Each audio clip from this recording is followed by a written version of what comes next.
Alrighty, welcome back.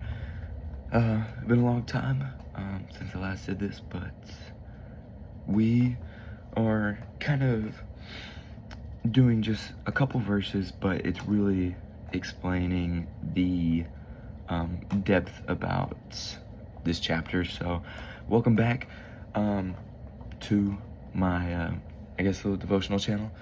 I guess we'll just jump right in. We're gonna be in, try not to botch this name, because I'll say it right the first time and I won't say it right again.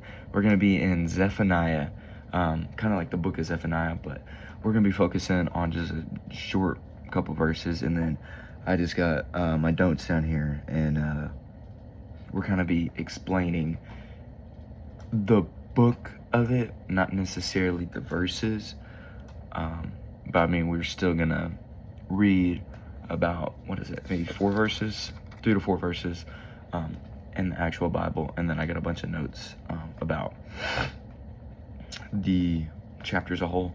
So I guess let's get right into it. So we're gonna be in Zephaniah chapter 3.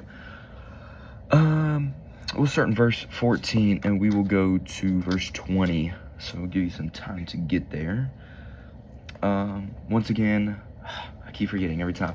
I'm in the Christian Standard Bible, so my version might be a little bit different, but all versions still mean about the same thing. So let's get right into it. So starting in Zephaniah chapter 3 verse 14, starts off with saying, sing with joy. Oh, sorry. Basically the title of this is Hope After the Storm. So after hardships and stuff that happens, there is hope after the storm, pretty much. So I will go into detail later about that, and we will go and read those verses. So starting in verse 14, it says, sing for joy, daughter Zion, shout loudly, Israel, be glad and celebrate with all your heart, daughter Jerusalem. The Lord has removed your punishment. He has turned back your enemy, the King of Israel. The Lord is amongst you. You no longer need to fear harm. One day it'll be said to Jerusalem, do not fear. Zion, do not let your hands grow weak. The Lord is your God among you, a warrior who saves. He will rejoice over you with gladness. He will be quiet in his love. He'll be quiet in his love. He will delight you with singing. I will gather those who have driven from the appointed festivals. They will be a tribute from you, and reproach on her. Yes, at that time I will deal with all those who oppress you. I will save the lame who gather the outcast. I will make those who were disgraced throughout the earth receive praise and fame. And at that time I will bring you back. And whenever he says you, he's talking about the people of Israel. I will bring you back, yes. At the time I will gather you. I will give you the fame and praise amongst the peoples of the earth, and I will restore your fortunes before your eyes. The Lord has spoken. So that is the verses, so about 6 verses. My math was a little bit wrong. So just a little bit of backstory on Zephaniah. The book of Zephaniah was written during the reign of King Josiah, around 640 to 609 BC.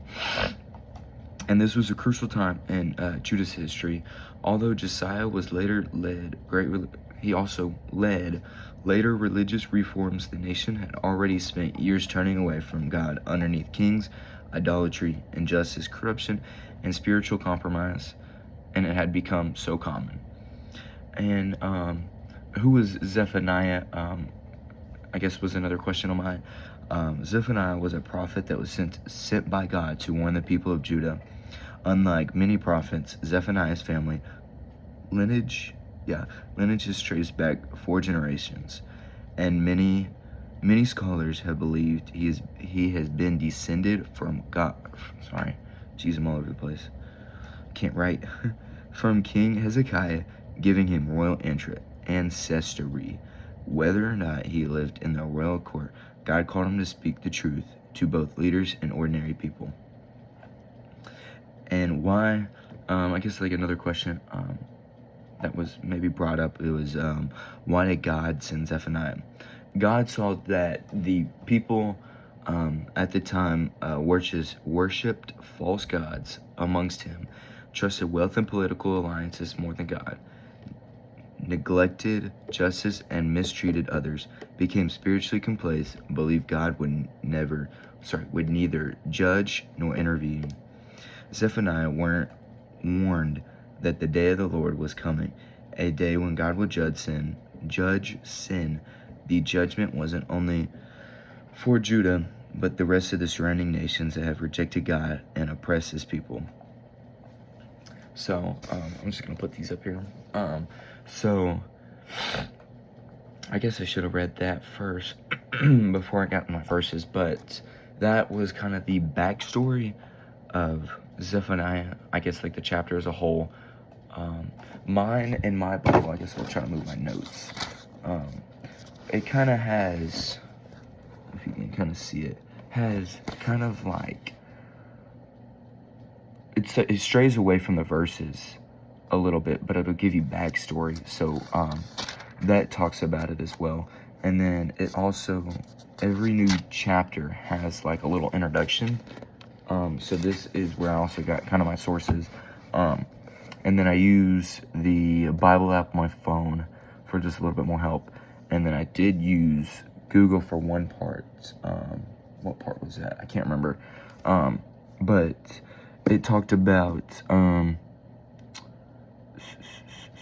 yeah, right here, about whenever it was started. So let me see exactly what I was talking about. Oh yeah, talking about how the book was written. It didn't kind of make sense, so I kind of just said, elaborate just a little bit, and then that kind of gave me, and then the meaning of his message is also in here, and then, you know, the background of how that book was written. So that's just kind of how this Bible is, at least, which I kind of like.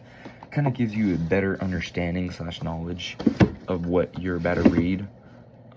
So, and then let me scroll down. So after reading those verses, let me skip one more page. I'm kind of all over the place. Life can be overwhelming. We make mistakes, face challenges, and sometimes wonder if God is disappointed in us. The book of Zephaniah reminds us that while God calls his people to turn away from sin, his ultimate desire is to restore, forgive, and rejoice over those who return to him. And where is it? Verse 17. So Zephaniah chapter 3, verse 17 paints a beautiful picture of God's heart. He is not distant or uncaring. He is always with us in every struggle, fighting for us, loving us, and even rejoicing over us. No matter what happened yesterday, his grace offers a fresh new start today. In our daily lives, that means we don't have to carry guilt or fear alone. We can always choose to repent when we fall, trust God in difficult moments, and we'll rest in assurance that He is always present. His love is stronger than our failures, and His love overjoys us. His love is greater than we often realize. And that's kind of how I kind of got the idea of hope after the storm, was because the people of Judah had, I can't remember, I got the worst memory. They had spent years turning away from God under previous kings that had ruled over that time, and most of what they were turning away from, or most of the issues was idolatry, injustice, corruption, and spiritual compromise had become so common that's why they had started turning away from Christ. So that's why I got hope after the storm. So after what had happened in Judah and like the surrounding nations, or as he called it, the day of the Lord that was coming, it was pretty much a day that Jesus Christ, or that God would judge sin. And the judgment wasn't only for Judah, but again, the surrounding nations that had rejected God. And whenever the idolatry and all that stuff had become, so I guess you could say popularized, that had became such an issue that Zephaniah warned about the day of the Lord. So even with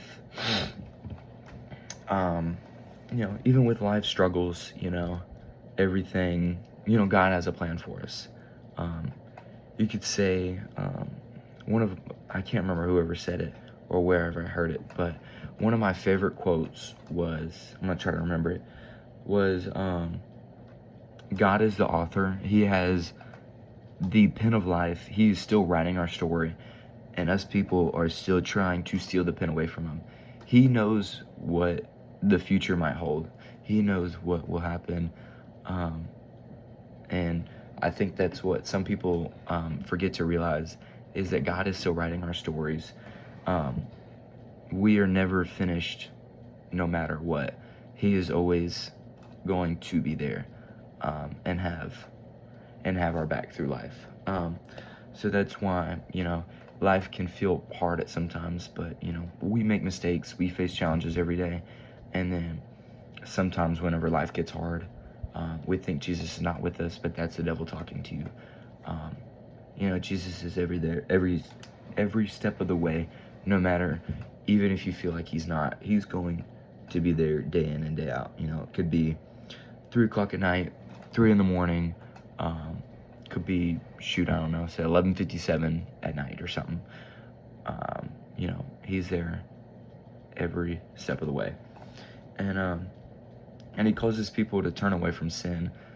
And then his ultimate desire for us is to restore, forgive, and rejoice over those who return to him. So he basically, the people that have turned away from him, he wants to restore that faith in those people, or he forgives each and every one of us. He does not hold grudges. He forgives. He will love you every step of the way. So we should rejoice over those and return to him. And then verse 17 paints that picture of God's heart. He is not distant or uncaring. He is there for us every step of the way. Just to say it again, the Lord your God is among you, a warrior who saves. Basically, he is a fighter that will save you. He will rejoice over you with gladness. He will be quiet in his love, and he will delight you with singing. So, just rest in assurance that he will always be present. He always, no matter, like I said, no matter if it sounds or feels like he is distant or nowhere to be found, he is there. He is always going to be present. He will always be stronger than our failures, and his joy over us is greater than we will ever realize. And it's kind of all I had today. It was kind of weird a little bit. Just a short couple verses, but talking about Zephaniah as a whole. I also forgot about that. Shout out Kylie for giving me the idea that I should do a kind of like a whole book of the Bible. It's kind of not really a whole, well, it's a book of the Bible, obviously, but it's not as long as some of these other chapters, Daniel, Romans, Psalms is another one.